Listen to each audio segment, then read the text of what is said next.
What happens when a test begins in silence? He entered the room with a pure heart, with jinnah.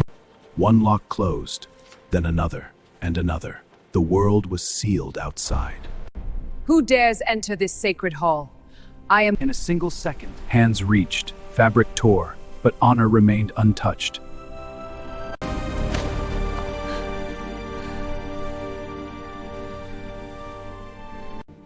Come to me.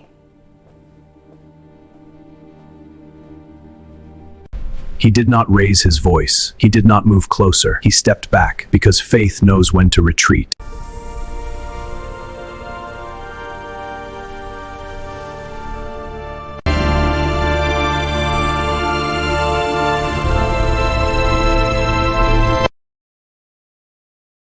What would you do if temptation locked the door from the inside? What if beauty, power, wealth, and desire all stood before you, and no one on earth could see you? This is not just a story of love. This is the story of a woman who had everything, and a man who feared Allah more than anything. This is the story of Prophet Yusuf, peace be upon him, and Zulaikha. Part 1. The boy Allah chose. Yusuf was not born into an easy life. He was young, innocent, loved deeply by his father, Prophet Yaqub. But love can create jealousy. His brothers couldn't stand the light Yusuf carried, and one day, that jealousy turned into betrayal. They threw him into a deep, dark well, alone, scared, crying out to Allah. But Allah was already writing a bigger plan. A caravan passed by.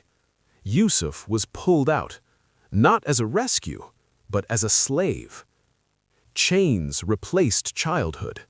Egypt replaced home. Yet Allah never left him. Part 2. Entering the palace. Yusuf was sold in Egypt to a powerful man, the Aziz, a high-ranking minister. The Aziz saw something different in him, and so did his wife. Her name was Zulaikha.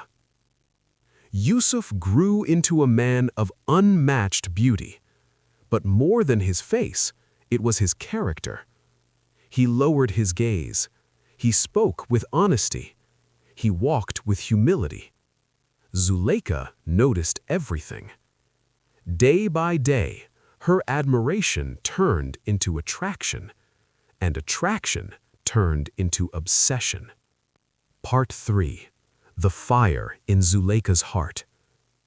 Zulaikha had wealth, status, power, but her heart was empty. She had a husband, but no love. And then Yusuf entered her life. She watched him move through the palace. She listened to his voice. She felt something she had never felt before. But this was not love. It was desire mixed with power. And power can be dangerous. Part 4. The plan. One day, Zulaikha made a decision. She ordered the palace to be emptied, servants dismissed, doors closed. One by one, lock after lock after lock. Yusuf was called inside. He entered, not knowing what awaited him. Then she appeared, dressed in beauty, perfume filling the air, confidence in her eyes. She moved closer, and then she said words that shook the room. "Come to me." This was the moment. No cameras, no witnesses, no consequences according to the world. But Yusuf froze. His heart raced. And then his soul spoke. He stepped back and said, "I seek refuge in Allah." Not later, not after thinking, immediately. He remembered Allah when sin was closest. He said, "My master has been good to me, and Allah does not allow the wrongdoers to succeed." Zulaikha moved closer. Yusuf moved away. She reached for him. Yusuf ran. Part 6. The chase through the palace. This was no longer temptation.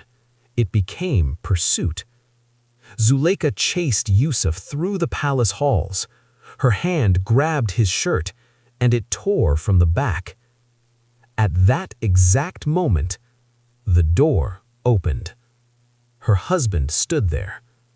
Silence, shock, and then accusation. Part 7. The lie. Zulaikha pointed at Yusuf and said, "What should be the punishment for a man who intended evil with your wife?" Yusuf spoke calmly. "She is the one who tried to seduce me." Truth versus power. Who would the world believe?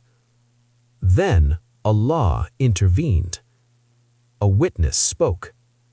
If his shirt is torn from the front, she is truthful. If his shirt is torn from the back, he is truthful. The shirt was torn from the back. The truth was clear. Part 8. But the story did not end. The Aziz knew the truth, yet reputation mattered more than justice. To silence the scandal, Yusuf was sent to prison. Innocent, pure, punished for righteousness. But Allah was still writing. Part 9. Zulaikha's regret and obsession. Yusuf was gone, but Zulaikha's heart was not free. The women of the city mocked her. She invited them to a feast, and when Yusuf walked in, they cut their own hands without realizing it.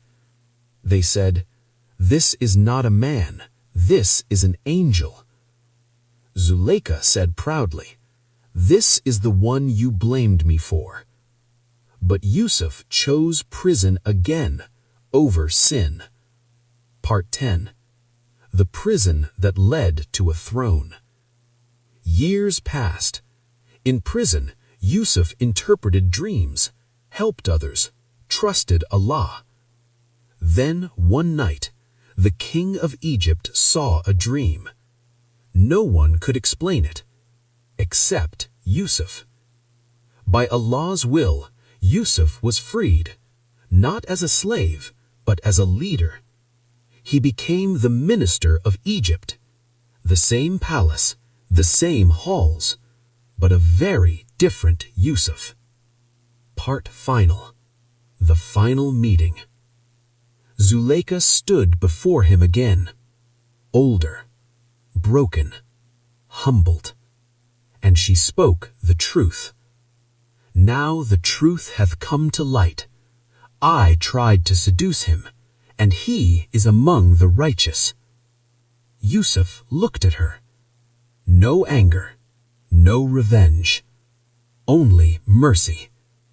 Because Yusuf was never about desire. He was about Allah. Final message, strong ending. This story is not about romance. It is about choosing Allah when no one is watching, running from sin even when it chases you, trusting Allah when life is unfair. Yusuf lost freedom, but gained honor. Zulaikha followed desire and lost peace.